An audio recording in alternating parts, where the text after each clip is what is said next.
ஆற்காட்டில் மாவீரன் அழகுமுத்துக்கோன் குருபூஜை விழா 500க்கும் மேற்பட்டோர் பங்கேற்பு. ராணிப்பேட்டை மாவட்டம் ஆற்காடு நகர மகா யாதவ சபை மற்றும் இளைஞரை சார்பில் இந்திய சுதந்திர போராட்ட வீரர் மாவீரன் அழகுமுத்துக்கோனின் 269வது குருபூஜை விழா ஆற்காட்டில் மிக பிரம்மாண்டமாகவும் கோலாகலமாகவும் நடைபெற்றது. இந்நிகழ்விற்கு மாநில துணைத் தலைவர் பி ஜவஹர் தலைமை தாங்கினார். மாவட்ட தலைவர் பெருமாள், மாவட்ட செயலாளர் ஆர் கோபி, மாவட்ட பொருளாளர் கே சரவணன் ஆகியோர் முன்னிலை வகித்தனர்.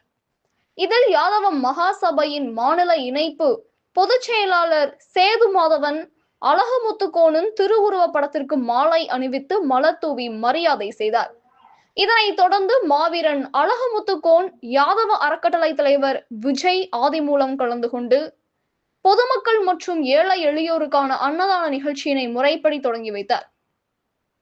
இந்த எழுச்சிமிக்க குருபூஜை விழாவில் ஓய்வு பெற்ற வட்டாட்சியர் ராஜசேகர், பொன் கு சரவணன், அதிமுக நகர செயலாளர் ஜிம் சங்கர், சித்தேஸ்வரா கல்வி நிறுவனத்தின் செயலாளர் ஆட்டோ கண்ணன் உள்ளிட்ட முக்கிய பிரமுகர்கள் கலந்து கொண்டனர்.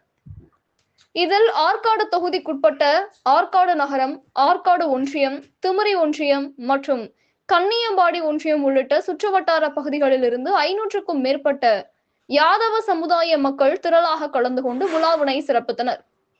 நிகழ்ச்சியின் நிறைவாக வந்திருந்த அனைவருக்கும் முகுந்தன் தனது நன்றியினை தெரிவித்துக் கொண்டார். விழாவிற்கான ஏற்பாடுகளை ஆற்காடு நகர மாகா யாதவ சபை இளைஞர் அணியினர் மிகச் சிறப்பாக முறையில் செய்திருந்தனர். கனவு தமிழகம் செய்திகளுக்காக ராணிப்பேட்டை மாவட்ட செய்தியாளர் செந்தில்குமார். நன்றி.